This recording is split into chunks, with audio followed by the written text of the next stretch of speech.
को लिख करके दिया है। ये देखिए, एक और पर्चा है हमारे पास, इसमें लिखा हुआ है कि आपकी पत्रिकाएं कोई और निकाली, हमारी पत्रिकाएं मथुरा से निकलती हैं। हम जो कुछ भी लिखते हैं हमारी पत्रिकाएं मथुरा से निकलती हैं, न हमारी पत्रिकाएं कहीं से निकलती हैं न कोई और निकलती हैं। बाकी लोग जो हैं वो हमारे लेखों को छाप लेते हैं, नाम छाप लेते हैं, कुछ कर देते हैं, ये उनकी मेहरबानी है।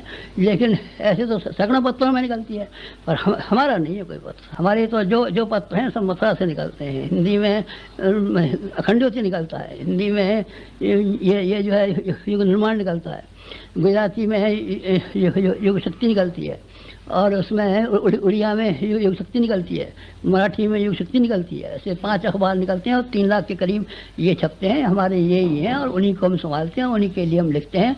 न हमने किसी के लिए लिखा आज तक, और न हम किसी के लिए लिख पाने के समय निकाल पाते हैं। लोग निकल कर लेते हैं, ये गुरु जी का लेख है, ये गुरु जी ने लिखा है तो अच्छी बात है, लिखा तो हमने ही है, पर आपने कहीं से ले लिया है तो हमें कोई ऐतराज़ नहीं है।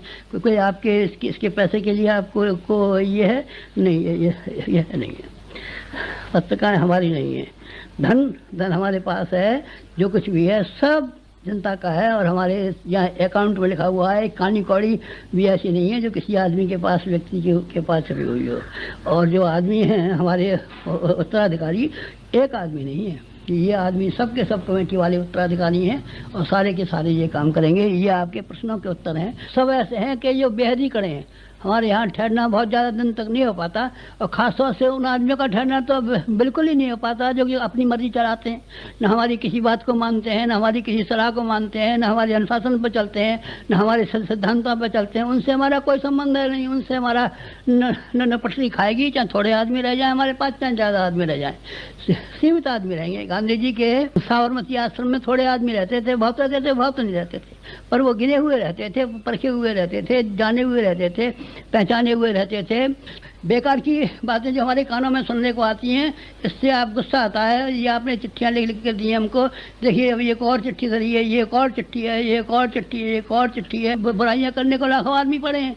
अब आप कौन कौन की बुराई करते हैं? हम किसी की बुराई नहीं करते। हम तो केवल प्रेम की बात कहते हैं, मोहब्बत की बात कहते हैं, चलने की बात कहते हैं, नसीहत की बात कहते हैं, शिक्षा की बात कहते हैं। इसी से हमको समय नहीं है। अब हम कौन कौन का खंडन करें, कौन कौन की बुराई करें, कौन कौन को काटें, कौन कौन का क्या करें?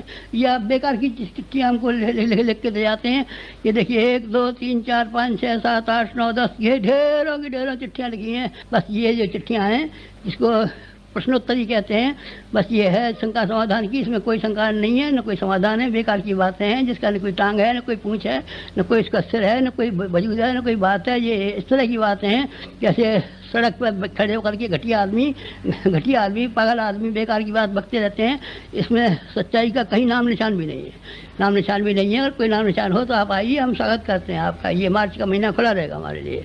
मार्च के महीने में आइए, आपको जो जो वैसा दिखाई पड़ता हो वही खाते आप हमारे चेक कीजिए, हमारी चीज़ें चेक कीजिए, हमको चेक कीजिए, हर बात को पता लगाइए, ताकि किसी आदमी को उंगली उठाने का मौका न मिले। जिसकी उंगली उठाए उसको ठिकाने लगा दिया जाए। बस और कुछ कहना है आपको? और तो कुछ कहना नहीं है, बस यही बात थी। काम का हमारा आधा घंटा ये और आपने ख़राब कर लिया। ये है कि शंकाओं का समाधान कीजिए, प्रश्नों का उत्तर दीजिए। न कोई शंका है, न प्रश्नोत्तर हमारे मन में, न कोई शंका है, न कोई प्रश्न है। हमारा रचनात्मक दृष्टिकोण है कि लोगों को किस तरीके से बनाया जाना चाहिए, कैसे ऊँचा उठाया जाना चाहिए, कैसे आगे बढ़ाया जाना चाहिए, कैसे प्यार किया जाना चाहिए, कैसे सेवा की जानी चाहिए। बस वही हमारे दिमाग में घूमता रहता है। ये खराफातें न हमारे दिमाग में घूमती है, न हम इन पर विचार करते हैं, न हमने किया है। 4 कुंड यज्ञ में जाएंगे नहीं, हम कभी नहीं जाएंगे। 5 कुंड यज्ञ में ही जो आप अपने घर पे बुलाएंगे उसी पे जाएंगे। लोग अभी जो मिलने आए हैं वो ये कहते हैं गुरु जी आपने शक्तिपीठें तो स्थापित की, लेकिन अब आप इनकी शक्तिपीठों का प्रणाम करने भी एक बार जाइए। अभी तो हमने विचार नहीं किया है, पर अगर संभव हुआ तो अगले वर्ष, इस वर्ष तो नहीं, अगले वर्ष होगा तो जिन जिन शक्तिपीठों को हमने स्थापित किया है, जिन शाखाओं को हमने पेड़ पौधों को स्थापित किया है, उनको फिर एक बार चक्कर भी लगा सकते हैं, जिससे कि आपको मालूम पड़ जाए कि न इनको कैंसर है, न इनको टीवी है, न इनको कुछ है, न ये मरने वाले हैं, और न इनकी जगह पे गद्दी पे बैठाने वाले हैं। हमारी गद्दी पे भगवान बैठेगा, और हम भगवान की गद्दी पे बैठे हैं, और हमारी गद्दी पे भगवान भी बैठेगा। आप सब लोग विश्वास रखिए।